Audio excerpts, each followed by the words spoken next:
Sağır bir anne babanın işiten çocuğu olarak dünyaya gelen Sibel Kaya, engellerin toplumsal koşullardan kaynaklandığını küçük yaşta deneyimlemek zorunda kalan bir birey olarak hayatına başladı. Konuşamadığı için ilk başlarda okula kabul edilemeyen Sibel, 9 yaşında konuşmayı öğrenmesine rağmen akıcı konuşmaya 13 yaşında başladı. Sibel'in mücadelesi ve deneyimleri hadi işareti kurmasını sağladı. Ailemde doğuştan sağır ve konuşamayan annem, babam ve kız kardeşim var. Ben işte ailemde 13 yaşında konuşmayı öğrenebilen ve işitme cihazını duyabilen tek bir bireyim. Bir gün annem 5-6 yaşlarındayken annem beni parka götürüyor. Parkta oynayan diğer akranlarımı gördüğümde ilk kez orada sessizliğin dışında bir dünyayla karşılaşıyorum. Ben de dönüp anneme baktım. Anne dedim, yani onlar ellerini ve kollarını kullanamıyorlar mı? Acaba onlar engelli mi diye sormakla başladı. Hadi işaretin ilk tohumlarını orada atıldığını bugün fark ediyorum. Sibel kendi hayatından yola çıkarak kurduğu Hadi İşaret'le sağır, işitme engelli ve işaret diline ilgi duyan herkes için erişilebilir bir dünya yaratma hayaliyle çalışıyor. Aynı zamanda sağır toplum ve işiten bireyler arasındaki iletişim engellerini ortadan kaldırmak için çalışmalar yapıyor. Yaşadığım temel sorun Türk işaret dilinde kısıtlı ifadelerin olması. Resmi Türk işaret dilinde yaklaşık 2000 işaret mevcut.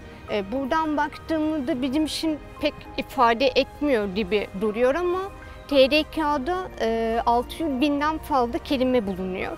Bu uçurum sağır bireylerin özellikle sanat, bilim ve tabiat gibi özel konularda kısıtlı ifadelerle iletişime geçmesi ve bilgiye erişme noktasında zorluklar var. Bu sorunu çözmek ve sağır bireylerin eğitim, kültür ve diğer önemli konularda geride kalmamasını sağlamak amacıyla Hadi İşareti kurdum ve bu şekilde harekete geçtim. Sibel Kaya bir yandan sağır bireylerin Türkçe okuma yazma becerilerini geliştirmek, bir yandan da sosyal medya üzerinden iletişim çalışmaları yaparak meseleye görünürlük kazandırmak için çabalıyor. Aynı zamanda dil bilimcilerle terminoloji üzerine çalışarak Türk işaret dilinde var olan kelimelerin zenginleştirilmesini ve sağır topluma kazandırılmasını hedefliyor.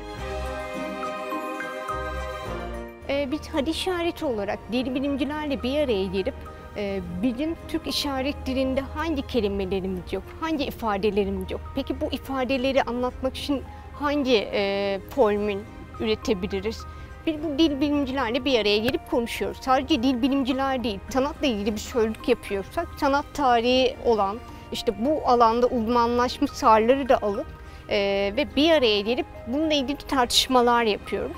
Tabii bu tartışmalar sonrasında evet bu kelime oldu demiyoruz. Biz bu kelimeyi 2-3 kelimelerle detaylandırıp aktarıyoruz ve sonrasında sağır topluluğa sunuyoruz. Sağır topluluğu da bu şekilde bir değerlendiriyor, kelimelere bakıyor.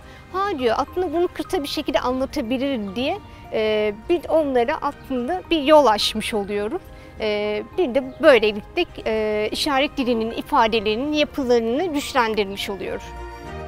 Sibel, Türk işaret dili için yaptığı çalışmalarla sağır ve işitme engelli bireylerin iletişim becerilerine katkı sunmak, sağır toplum ve işiten bireyler arasında etkin bir iletişim kurulmasını hedefliyor.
Çalışmalarıyla bugüne kadar 20 bine yakın kişiye ulaşan ve Türk işaret diline 230 işaret kazandırılmasına yardımcı olan Sibel Kaya, Hadi işaretle hem sağır ve işitme engelli bireylerin hayatında hem de Türk işaret dilinin zenginleştirmesinde nesiller boyu unutulmayacak kocaman bir fark yarattı.